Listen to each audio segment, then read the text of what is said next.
Hello,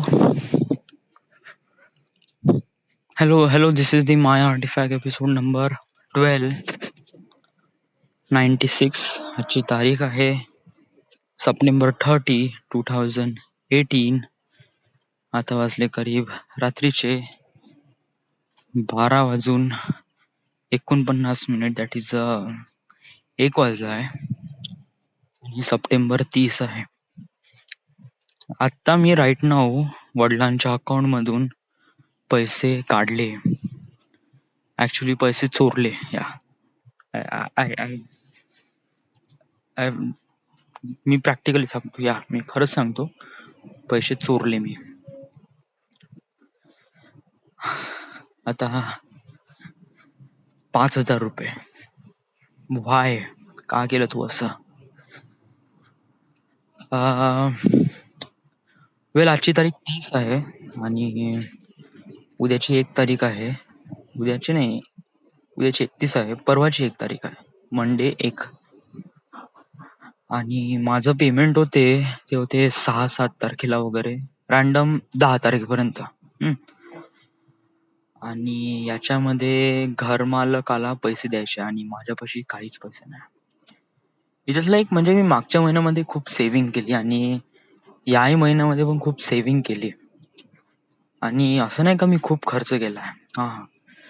it just like last time माझ्या महिन्याची saving झाली होती करीब 4,000 रुपये. एंड ऑफ द मंथ जेव्हा माझा पेमेंट आला तर 14,000 रुपये आणि प्लस 4,000 रुपये, 18,000 रुपये माझ्यापाशी पेमेंट होता. तर त्या 18,000मधून नाही का मी पहिले 9,500 रुपयाचा तो कोर्स बाय केला. या सप्टेंबरमध्ये 13 सप्टेंबरला मी तो कोर्स बाय केला. त्याची पढाई वगैरे सुरू आहे आणि तो झाला करीब 9,500चा. मग त्याच्यानंतर माझ्यापाशी उरले करीब 500 रुपये आणि 8,000. सो जस्ट लाईक 8,500 रुपये उरले. त्या 8,500मध्ये मला खूप साऱ्या गोष्टी मॅनेज करायच्या होत्या, कारण त्याच वेळेस बादल पण जॉईन झाला होता ऑफिसमध्ये आणि त्याच्यापाशी पैशाचा काहीच बॅकअप नव्हता. सो इट जस्ट लाईक त्याचा रूम रेंट, राहण्याचा, खाण्याचा पूर्ण खर्च मला पकडावा लागला. सो इट जस्ट लाईक मी मागच्या महिन्यामध्ये बादलवर खूप खर्च केले. इट जस्ट लाईक पहिले मी त्याचा रेंट दिला. मग आता घरमालक आला होता ना, तर त्याला घरमालकाला माझा पण रेंट द्यावा लागला आणि बादलचा पण रेंट. त्याच्यामध्ये माझे 5,000 रुपये केले.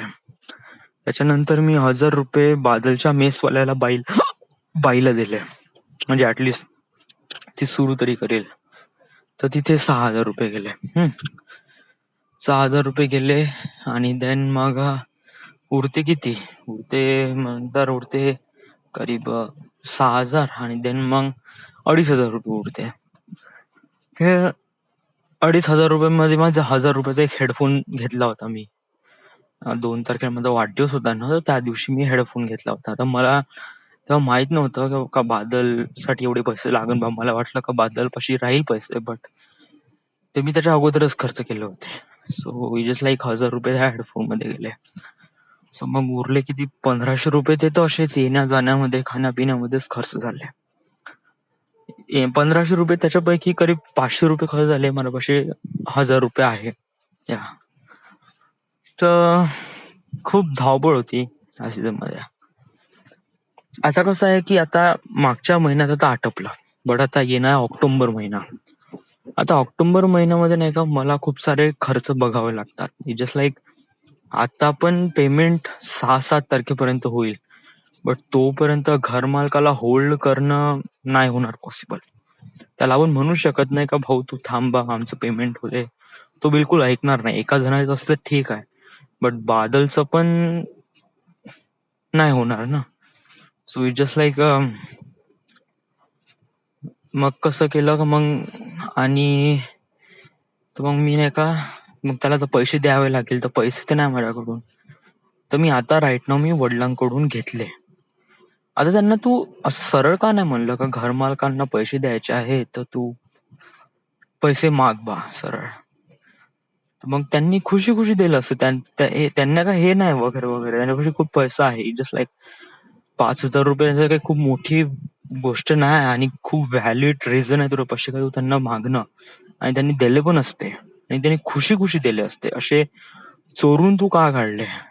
That is a really good thing. त्यासाठी एक हे आहे, मेमो आहे, जो मी प्रॉपरली तुला सांगतो की एक सर्टन एज वर आल्यावर नाही का आपण वडिलांना पैसे मागणं बंद करतो. या. आता मी पैसे कमवायला लागलो आहे, तर यावेळेस मी वडिलांना पैसे तर मागूच शकत नाही. बोलले. तर मग मागूच शकत नाही, तर मग तो चोरत काय? या, मागणं आणि चोरणं that is a two different thing. One thing, समजा जर मी त्यांना मागितले तर त्यांनी पैसे मला दिले असते. बात इथे फक्त पैशाची नाही आहे. इथे एक गोष्ट आहे मॅच्युरिटीची आणि काही समजून घेण्याची. या, समजा जर मी त्यांना माझं रिझन सांगून मी त्यांना पैसे मागितले असते, त्यांनी मला पैसे दिले असते आणि देन मग त्यांनी मला प्रश्न विचारला असता की बाबू तुझा पेमेंट कुठे आहे, पेमेंट मधला सारा पैसा कुठे गेला, तर मग मी त्यांना काय सांगेल? सांगायचं ना का कोर्सवर खर्च झाले, असं तसं इकडे तिकडे बाजूला खर्च केले वगैरे वगैरे, समथिंग लाईक दॅट. माझ्या परीने ते मला राईट वाटते, बट वडिलांच्या परीने नाही वाटत, कारण वडील ऑलरेडी माझ्या फ्रेंड्स लोकांना खूप हेट करतात. या, आणि त्यांना असं माहित पडलं की मी 4-5 हजार रुपये माझ्या मित्रावर खर्च केले, तर ते खरंच असे म्हणतील का, लेक्चर देईल का, मित्र वगैरे जास्त ठेवू नको असं तसं वगैरे वगैरे, समथिंग लाईक दॅट. या, अनदर थिंग, त्यांना असं वाटेल की हा बंदा याच्या मित्रावर खूप पैसे खर्च करतो, तर नेक्स्ट टाइम पासून नाही का मला पैसे देणं ते लोक कंजूसी करेल किंवा समथिंग लाईक दॅट, ते कुठेतरी रेजिस्ट होतील का, हा पूर्ण पैशाच्या मित्रावर खर्च करतो आणि मग जे काही बेसिक खर्च म्हणजे घर मालकाचा रेंट वगैरे द्यासाठी तो वडिलांच्या पैशावर अवलंबून राहतो. तर त्यामुळे वडिलांच्या मनात एक पॉइंट क्रिएट होईल आणि त्यामुळे त्यांना असं वाटेल का हा बंदा म्हणजे हा मी अजूनपर्यंत मॅच्युअर्ड झालो ना, म्हणजे त्याला पैशाची देवाणघेवाण आता अजूनपर्यंत कळलेली नाही आहे.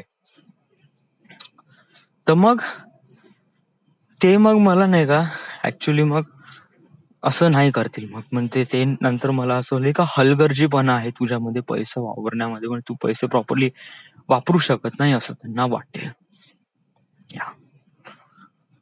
हा एक त्याचा एक पॉइंट आहे. त्याच्यामुळे नाही का त्यांच्या मनात माझ्याबद्दलची भावना एक प्रकारे अशी तयार होईल का याला जर पैसे दिले तर हा हलगर्जीपणाने पैसे वापरतो. हलगर्जीपणाने म्हणजे वेळ आली तशी तो पैसे उडवतो बा. तर अशा प्रमाणे माझ्या वडिलांना वाटेल. बापरे, एवढं सारं होईल का? म्हणजे या it's a point like that. हे अशा प्रमाणे असते. तर त्यांनी होईल का सांग आता. समज जर वडिलांना वाटेल का तू हलगर्जीपणा आहे आणि तू हलगर्जीपणा पैसे वेस्ट करतो, तर मग त्यांनी होईल का? होईल आणि असं की नेक्स्ट टाइम जेव्हा मी त्यांना पैसे मागेन, जेव्हा मला माझी जेन्युइन गरज राहील, तर मला खरंच त्याची गरज आहे, तेव्हा वडील एकतर रिफ्यूज करेल किंवा समथिंग लाईक दॅट, डिले करेल. आय डोंट नो, असं नाही करेल वडील, असे नाही करतील, बट इट्स ह्युमन माइंड. या, whatever it happens. Yeah. So, yes. हा त्याचा प्रॉब्लेम होऊ शकते. बरं ठीक आहे, मग तू चोरले का, याच्यामध्ये याचा फायदा काय? आता पैसे चोरणं याचा सर्वात मोठा फायदा हा असतो का त्या बंद्याला माहीतच पडत नाही का आपण पैसे चोरले बा. वडिलांपाशी आता राईट ना बहुत सारा पैसा आहे, बट मी त्यांच्या पैशातून फक्त थोडेसेच पैसे चोरले, दॅट बिकॉज कारण मला त्या पैशाची गरज आहे. आता हे थोडेसे पैसे वडिलांसाठी काहीच मॅटर करत नाही, बट माझ्यासाठी हे मॅटर करते. 5,000 रुपये माझ्यासाठी मॅटर करते. महिनाभराचा माझा रेंटचा खर्च मॅटर होऊन जाते ऍडजस्ट वगैरे. सो वडिलांसाठी हे मॅटर होणार नाही, म्हणजे 5,000 त्यांना कसं खास वाटणार नाही, बट माझ्यासाठी वाटेल. सो कसं आहे की समजा जर मी हे पैसे चोरतो म्हणतो वडिलांच्या ह्याच्यातून, तर वडिलांना माहित पडणार नाही. इनडायरेक्टली वडील जेव्हा पासबुक प्रिंट जरी मारेल तेव्हा पण त्यांना माहित पडणार नाही का. एक सम हाऊ सम लेवलवर माहित पडेल या म्हणजे जेव्हा पासबुक प्रिंट मारेल तेव्हा. बट ते खूप दूरची गोष्ट आहे, कारण वडील युजली पासबुक प्रिंट बहुत रेअरली करतात, बहुत रेअरली. कारण आजकाल युजली जे काही ट्रान्झॅक्शन आहे ते ऑनलाईन झाले आहे, तर त्यामुळे पासबुक वगैरे प्रिंट करणं ते एक प्रकारे खूप ओल्डेस्ट थिंग झालं आहे. बरोबर. तर जेव्हा त्यांना माहित पडेल तेव्हा ते खूप वेळ होऊन जाईल, तोपर्यंत विसरून पण जाईल, तोपर्यंत बहुत सारे ट्रान्झॅक्शन येऊन जाईल त्याच्यामध्ये माझा एक छोटासा ट्रान्झॅक्शन डिसअपिअर पण होऊन जाईल. या अनदर थिंग, आता याच्यामध्ये एक फॅक्ट असा आहे की जर आता वडील नेहमी पैसे मला जायच्या वेळेस तुला पैसे पाहिजे का, तर मी नेहमी नाही म्हणतो. तर याच्यामुळे वडिलांमध्ये अशी फिलिंग येते का हा बंदा काही पण असो, हा जेव्हापासून पैसे कमवायला लागला आहे मजा पण करतो आणि हा याच्या पैशाची प्रॉपरली विल्हेवाट पण लावतो. आता त्यांना तर माहित नाही का मी थोडीशी त्यांचेच पैसे चोरून वगैरे थोडीशी माझी विल्हेवाट लावतो बट त्यांना असं वगैरे म्हणजे जस्ट लाईक कन्फ्युज नको, म्हणजे त्यांना असं वाटेल का वॉट तो आपला आपला आपला पैसा प्रॉपरली वापरतो असं माझ्या वडिलांना वाटेल. So that is the reason. So I am really sorry. म्हणजे जर समवेअर वडिलांना माहित पडेल किंवा माझ्या वडिलांनी हा समजा आर्टिफॅक्ट एपिसोड समजा जर ऐकत आहेत, I am kind of like a really sorry for that. कारण मी तुमचे पैसे चोरले आणि this is not the first time. खूप वेळा चोरले होते अगोदर पण. मी एटीएम मधून पैसे काढून काही माझ्या ऑनलाईन वस्तू विकत वगैरे घेत होतो वगैरे वगैरे, तुम्हाला न कळता वगैरे वगैरे, तशा बऱ्याचदा केलं आहे. बट माझे जे ट्रान्झॅक्शन आहे ते खूप मोठे नव्हते. इट वॉज लाईक 200 रुपये, 300 रुपये, 400 रुपये, मॅक्स टू मॅक्स 500 किंवा 1000 रुपये. त्याच्यावरती मी कधी गेलो नव्हतो. So that is the reason. Life मध्ये प्रत्येक मोमेंट येते, त्या मोमेंट मध्ये आपल्याला प्रत्येक गोष्ट समजून घ्यावी लागते. आता तुम्ही एका भारी रेस्टॉरंट मध्ये जाता, तुम्ही एक प्रकारे विचार करून घ्या की तुम्ही 5 स्टार हॉटेलमध्ये जेवायला जातात. तर तुम्ही 5 स्टार हॉटेलमध्ये कशाला जातात सांग ना? फक्त जेवण करायला जातात की अजून काही सांग ना? आणि ते 5 स्टार हॉटेलमध्ये व्हाय? आता तुम्ही 5 स्टार हॉटेलमध्ये जेवण करायला जाताना तुम्ही नाही का तेव्हा 2 संदेश लोकांना देता, का मी जेवण करायला चाललोय, आणि दुसरा संदेश हा असतो का मी 5 स्टार मध्ये जेवण करायला चाललोय. तर दुसऱ्या संदेश मध्ये काय आहे की व्यक्ती हॅड इनफ, म्हणजे एक रिच आहे व्यक्ती आणि तो पैसा खर्च करू शकतो 5 स्टार हॉटेलमध्ये, खर्च अफोर्ड करू शकतो. सो तो त्याची अवकात सांगून राहिलाय या एक छोटूशा सेंटेन्स मध्ये की मी 5 स्टार हॉटेलमध्ये जेवण करायला चाललोय. सो असे 2 सेंटेन्स, एक 2 मिनिंग एका सेंटेन्स मध्ये असतात. माझा पण हाच मेमो आहे. जर मी वडिलांना विचारून पैसे काढले असते, विचारून मागितले असते, त्यांनी दिले असते, बट त्याच्यामध्ये मला पैसे पण भेटले असते आणि सोबत वडिलांचं लेक्चर पण भेटलं असतं. सो कारण जेवण भाऊ खूप इझिली भेटते, त्यासाठी 5 स्टार हॉटेलमध्ये जायची कताही गरज नाही. बहुत इझिली आजकाल फूड म्हणजे इट वॉज लाईक इतक्या जवळपास भेटते आणि कोणता व्यक्ती तो कुपोषित राहू शकत नाही आजच्या जमान्यात. तर इट लाईक मिडल क्लासच्या जमातीमध्ये तरी ऍटलिस्ट एवढी आहे, कारण आपल्याला भूक लागली तर ऑफकोर्स आजूबाजूला दुकान आहे, रेस्टॉरंट आहे, ऑनलाईन फूड स्टोर्स आहे, what ever it happens. So it is like that. हे एक प्रकारे एक फॅक्ट आहे की कशाप्रमाणे कोणकोणत्या गोष्टी मॅनिप्युलेट होतात. राईट. सो आज होता सॅटरडे आणि आज होती सुट्टी. सो आज मी होतो वर्धेला. सो आज मी खूप मस्त एन्जॉय केला आज दिवसभर. दिवसभर म्हणजे जस्ट लाईक सकाळी उठलो मी 9, 8, 9 वाजता वगैरे ताईला सोडून दिलं. ताईला सोडून दिल्यानंतर मग मी कॅफेमध्ये गेलो. कॅफे बघितला. It was really great, awesome, amazing. आणि त्याच्यानंतर घरी आलो. घरी आल्यानंतर ते हातपाय आंघोळ वगैरे केली. देन ते संविधान पाहत बसलो. एक वेब सिरीज आहे इंटरनेटवर, राज्यसभा क्रिएशन ऑफ संविधान, आपलं इंडियन कॉन्स्टिट्यूशन कसं बनलं याच्यावर एक प्रकारे web series. So it is really great, but some part it's kind of like a really boring. कारण कॉन्स्टिट्यूशन म्हणलं त्याच्यामध्ये आर्टिकल्स असतात, सेक्शन्स असतात. प्रत्येक परिस्थितीमध्ये त्यांचे मूलभूत हक्क कशाप्रमाणे वापरून देऊ शकतात वगैरे वगैरे. अनदर थिंग, काय इमर्जन्सी म्हणजे काय, प्रत्येक गोष्टीचा विचार, म्हणजे कॉन्स्टिट्यूशन बनवायच्या वेळेस प्रत्येक गोष्टीचा विचार करावा लागतो ना. काय एक माणसाचे मूलभूत हक्क म्हणजे काय, आणि त्याच्यानंतर जेव्हा इमर्जन्सी राहील तेव्हा कशाप्रमाणे परिस्थिती टॅकल करेल. देन इंडियामध्ये म्हणजे आपल्या कंट्रीमध्ये व्यवहार कसा चालेल, भारतामध्ये व्यवहार कशाप्रमाणे करेल, भारताच्या बाहेर व्यवहार ट्रेडिंग कशाप्रमाणे करेल वगैरे वगैरे. इम्पोर्ट एक्सपोर्ट काय राहील, त्यांचा टॅक्सेस कसा राहील, आपली सरकार कशी चालेल, कुठे कुठे नागरिकांकडून पैसा घेतला जाईल, कुठून कुठून पैसा नागरिकांना प्रोव्हाइड केला जाईल, कोणकोणत्या सुविधा वगैरे नागरिकांना देण्यात येईल वगैरे वगैरे. लॉट्स ऑफ गोष्टी आहेत जे कॉन्स्टिट्यूशन मध्ये इन्क्लूड केल्या आहे. त्याच एक प्रकारे नाट्य रूपांतरण त्या वेब सिरीज मध्ये केलं आहे. त्याच्यामध्ये भीमराव आंबेडकर, जवाहरलाल नेहरू, गांधीजी वगैरे वगैरे, मसुदा समितीमध्ये असणारे जेवढेही कॉन्स्टिट्यूशनचे मेंबर्स आहे, कमिटी मेंबर्स, ते कमिटी मेंबर्सचे एक प्रकारे नाट्य रूपांतरण करून त्यांनी कशाप्रमाणे हे बनवलं आहे संविधान, याचा एक प्रकारे खूप चांगल्यानी व्हिज्युअलाइज करून दिलेला आहे, फॅक्ट आहे. It is really great. But मी त्याचे 3 एपिसोड बघितले. 3 एपिसोड नंतर it does feels really bore. But of course मी बघील त्याला, कारण मला तसा प्रॉपरली वेळ भेटला नाही त्या सर्टन टाइम मध्ये, त्यामुळे बघितला नाही. बट ऑफकोर्स मी बघेल. It is really good for me, good for my knowledge. Then दुपारी झोपलो 5 वाजता, बहुत बोर वाटलं, तर देन आय गोज टू पिंटीकडे.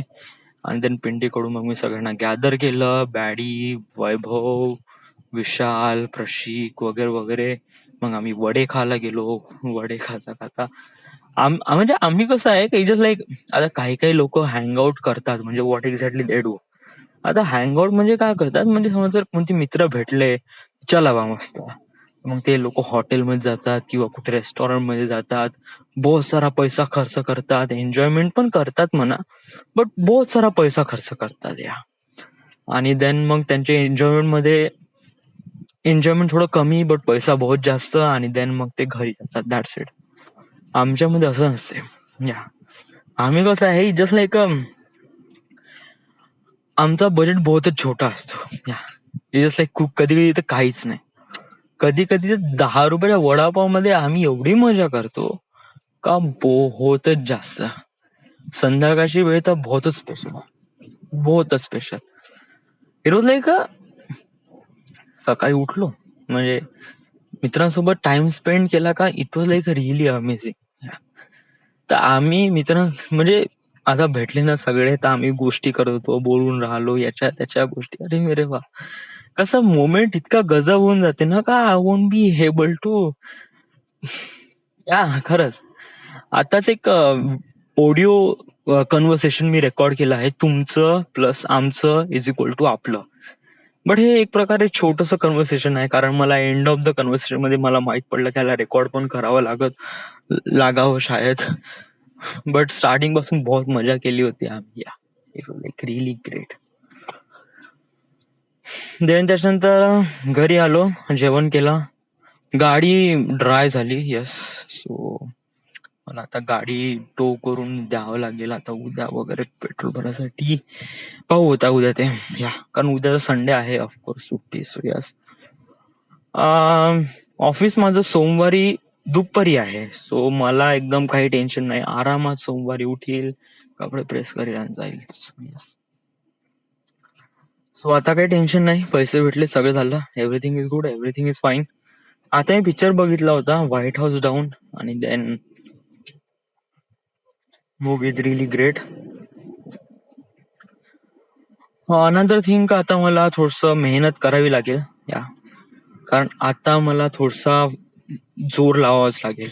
पुण्यामध्ये जॉब करायचा आहे, तर आता मला जोर लावणं बहुतच जास्त गरजेचं आहे. सो लाईक आता मी पढाई करून राहिलोय, प्रॉपर पढाई प्रत्येक गोष्टीची, आणि मला डिसेंबर पासून माझ्यापाशी जॉब असणं गरजेचं आहे. डिसेंबर ऍटलिस्ट जानेवारी फरवरी पर्यंत माझ्यापाशी जॉब असणं गरजेचं आहे. मार्च मध्ये मला एनी हाऊ पुण्याला जाऊन दुसरी जॉब अचीव करायची आहे, म्हणजे करायची आहे. सो माझ्यापाशी आहे, चान्सेस आहे. अमोल आहे, अमोल वैभवचा मित्र आहे, जो या डिझाईन फील्ड मध्येच काम करतो, तो पुण्याला जॉब करतो. सो एक मी त्यासोबत थोडस बोलतो की आहे का कुठे रिक्रुटमेंट वगैरे, आणि जर असेल तर should I join that. So that is a really great. प्रयत्न करू, बट हा आताच नाही, हा खूप म्हणजे आपला थर्ड व्हील आहे, थर्ड चान्स आहे राईट नो. आतापासून आपण प्रिपेअर करू. आता डिसेंबर मध्ये माझी टेस्ट आहे. So it was like me Naukri.com वर एव्हरी डे तर रेझ्युमे अपडेट करतो वगैरे वगैरे, समथिंग लाईक दॅट, की मला यासोबत पढाई पण करायची आहे, कारण 13 डिसेंबरला माझी पढाई आहे, पेपर पण आहे, तर त्या हिशोबाने मला प्रॉपरली पढाई करावी लागेल. सो आता ऑक्टोबर महिना आणि देन नोव्हेंबर डिसेंबर मध्ये पढाई. So it was like 2 months. तर 2 महिन्यामध्ये मला कंटिन्यू प्रॉपरली पढाई करावी लागेल. ओके, देन पढाई करायची, आणि देन आय गो टू पढाई करू डिसेंबर मध्ये, आणि या टेस्टचा रिझल्ट बघू, आणि या टेस्टचा रिझल्ट पाहून समज जर Naukri.com मला खरंच मोठ्या मोठ्या कंपनीमध्ये रेफर करत आहे किंवा, तर चांगली गोष्ट या. समज जर असं होत नाही आहे आणि इट वॉज लाईक मला माहित पडलं की it was like a waste of money and waste of time, there is nothing happen over there, तर मग देन मग मला तिसरं व्हील बघावं लागेल. तिसरं व्हील म्हणजे की मला थोडस अमित म्हणतो आपल्या अमोल भाऊला फोन करावा लागेल, आणि त्याला विचारावं लागेल का पुण्यामध्ये काही रिक्रुटमेंट वगैरे असेल, सो लेट मी नो. आणि समज त्याच्या नंतर जमत नसेल तर मग आपले सुधीर भाऊ आहे, सुधीर भाऊ ते आमचे रूममेट्स होते, तर ते पुण्याला आहे, आणि त्यांनी पण एका वेगळ्या कंपनीमध्ये पण जॉईन झाली आहे, तर मी त्यांना पण कॉल करेल का समज जर असेल काही recruitment, so let me know, then I will go there या. बट मला असं वाटत नाही सुधीर भाऊ पर्यंत आपल्याला जायची गरज आहे बा या, म्हणजे माझ्यापाशी कॉन्टॅक्ट फिल्डिंग तर माझ्यापाशी आहे म्हणा, यस, बट ह्या गोष्टीसाठी आपल्याला लागून राहावं लागेल आणि प्रॉपर पढाई करावी लागेल, तेव्हा आपण तिथपर्यंत जाऊ शकतो. सो इट लाईक तिथपर्यंत आपल्याला थोडं फोकस राहावं लागेल, स्टिक राहावं लागेल, आणि मेहनत घ्यावीच लागेल. अनदर थिंग, ऑफिसमध्ये खूप अजीबसे माहोल आहे, या अजीबसे माहोलमध्ये अजीबशी लोक आहे वगैरे वगैरे, ते लोक I don't know, but it just like end of the day पर्यंत आपल्याला टिकायचं आहे राईट नो. इथून 1 वर्षाचा एक्सपिरियन्स घेऊनच निघायचं आहे, कारण हे बहुत जास्त मॅटर करते. आपल्याला 1 वर्षाचा इथं डिझायनिंगचा एक्सपिरियन्स घेऊनच आपण पुण्याला जाणं आहे. सो दॅट मीन्स आपल्याला इथे फरवरी पर्यंत राहणं बहुत जास्त गरजेचं आहे. तो फरवरी पर्यंत आपल्याला पाशी किती महिने आहे, जस्ट लाईक आता ऑक्टोबर, नोव्हेंबर, डिसेंबर, जानेवारी आणि फरवरी. जानेवारीच्या एंड पर्यंत फरवरी मध्ये आपल्याला निघायचं आहे. सो इट वॉज लाईक 4 महिने बाकी आहे. सो जोर लाव, मेहनत कर, प्रत्येक गोष्ट इझी नसते. सो लेट सी आपल्यामध्ये किती ताकद आहे. पुण्यामध्ये किती असतो, 20-25 हजार रुपये जरी भेटले तरी आपल्याला हॅड इनफ आहे. ऑफकोर्स आपण चाललो जाऊ पुण्यामध्ये, आणि मग बघू पुण्यामध्ये गेलो मग आपली मग फिल्म स्कूल, फिल्म करिअर वगैरे प्रयत्न करू आपण कशाप्रमाणे, मग आपण तिथे फिगर आउट करू. एक वेळ पुण्याला तर जाऊ पहिले या. So right now this is the my artifact episode number 1230 1296. Right now we are at Nagpur, Maharashtra. Thank you.